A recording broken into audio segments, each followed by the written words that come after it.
गर्मी की एक उमस भरी शाम थी। गांव की हवा में मिट्टी की सूंघी खुशबू और भोलू की चाय की दुकान पर हमेशा की तरह लोग जमा थे।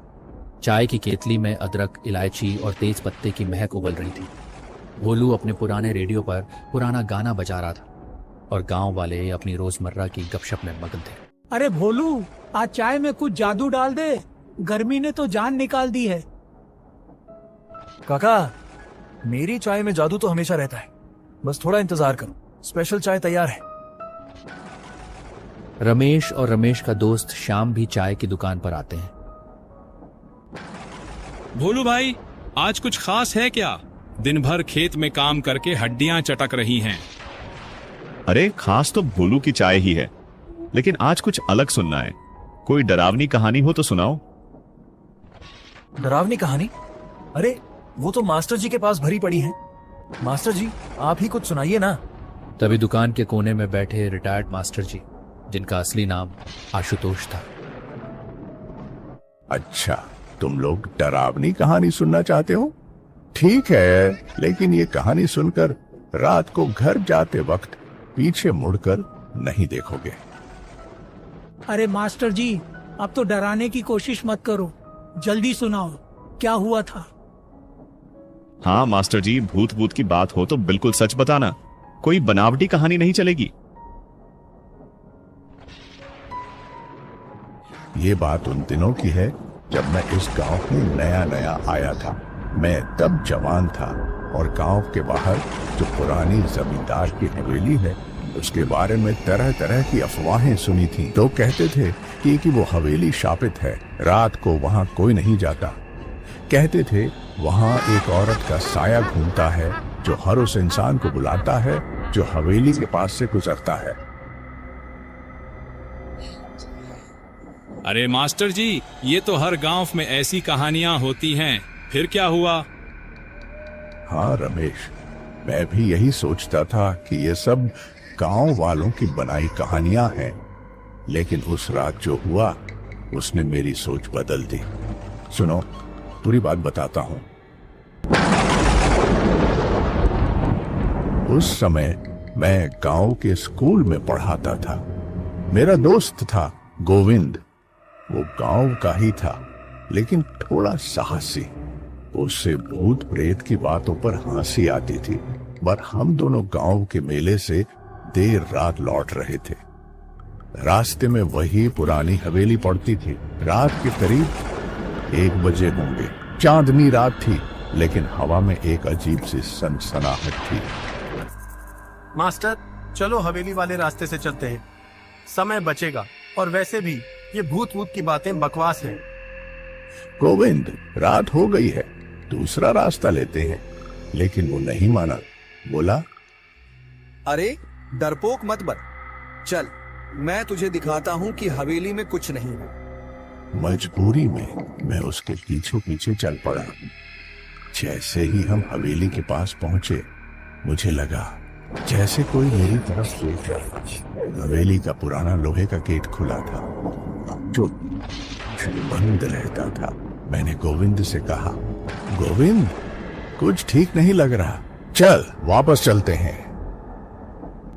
अरे मास्टर, तू तो सचमुच डर गया। देख, ये गेट तो हवा से खुल गया होगा, चल अंदर चलकर देखते हैं। मैंने मना किया, लेकिन गोविंद ने मेरी एक न सुनी। वो हवेली के अंदर चला गया। मैं बाहर खड़ा रहा, लेकिन 2 मिनट बाद ही गोविंद की चीख सुनाई दी।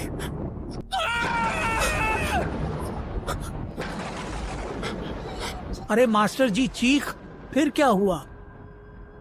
मैं डर गया। मेरे पैर कांप रहे थे, लेकिन गोविंद मेरा दोस्त था। मैं हवेली के अंदर दौड़ा। हाँ, अंदर अंधेरा था, बस चांद की रोशनी से कुछ कुछ दिख रहा था। मैंने गोविंद को आवाज दी, गोविंद, कहाँ है तू? लेकिन कोई जवाब नहीं आया। तभी मुझे एक औरत की हंसी सुनाई दी। वो हंसी इतनी ठंडी थी कि मेरी रीढ़ में सिहरन दौड़ गई। मैंने इधर उधर देखा तो हवेली की सीढ़ियों पर एक औरत खड़ी थी। सफेद साड़ी और चेहरा ढका हुआ था। वो धीरे धीरे सीढ़ियां उतर रही थी। मैंने हिम्मत करके पूछा, कौन हो तुम? गोविंद कहाँ है? गोविंद, वो मेरा मेहमान है। तुम भी आ जाओ मेरे साथ। मैं पीछे हट गया। मेरे पैरों तले जमीन खिसक रही थी। फिर मुझे गोविंद की आवाज सुनाई दी। मास्टर भाग, ये वो नहीं है जो दिख रही है। मैंने देखा गोविंद हवेली के एक कमरे में फंसा हुआ था। उसका चेहरा सफेद पड़ गया था। मैं दौड़कर उसके पास गया और उसे खींचकर बाहर निकाला। मास्टर जी, फिर वो औरत कौन थी? हम दोनों जैसे तैसे हवेली से बाहर निकले, लेकिन बाहर निकलते ही मैंने देखा कि वो औरत गेट के पास खड़ी थी। उसने अपना चेहरा उठाया और उसके चेहरे पर आंखें नहीं थीं, बस 2 काले गड्ढे, जैसे वो मुझे निगल लेना चाहती हो। मैं और गोविंद चिल्ले हुए गांव की तरफ भागे। रास्ते भर वो हंसी हमारे पीछे गूंज रही थी। मास्टर जी, आप लोग तो बच गए, लेकिन वो औरत थी कौन? अगले दिन मैंने गांव के बुजुर्गों से पूछा। उन्होंने बताया कि वो हवेली पहले एक जमींदार की थी। उसकी पत्नी, जिसका नाम मालती था, को जमींदार ने धोखा दिया था। उसने गुस्से में हवेली में आग लगा दी थी और खुद भी जल गई। तब से उसका साया वहां पीटता है। वो हर उस इंसान को बुलाती है जो रात को हवेली के पास जाता है। जो उसकी बात मानकर अंदर जाता है वो कभी वापस नहीं आता। मास्टर जी, फिर गोविंद का क्या हुआ? गोविंद उस रात के बाद कभी वैसा नहीं रहा। वो कहता था कि उसे हर रात वही हंसी सुनाई देती है। कुछ महीनों बाद वो गांव छोड़कर चला गया। आज तक कोई नहीं जानता कि वो कहाँ है, लेकिन एक बात मुझे आज भी याद है। उस रात जब हम भाग रहे थे, मैंने पीछे मुड़कर देखा था। हवेली की खिड़की पर वही साया खड़ा था और वो मुझे देखकर मुस्कुरा रहा था। दुकान पर सन्नाटा छा गया। बाहर अंधेरा गहरा चुका था। हवा में एक अजीब सी ठंडक थी। मास्टर जी, अब तो हम रात को हवेली की तरफ नहीं जाएंगे। हाँ, और भोलू, जल्दी चाय दे, घर जल्दी जाना है, कहीं वो साया यहां ना आ जाए। अरे डरो मत, मेरी चाय पी लो, साया भाग जाएगा।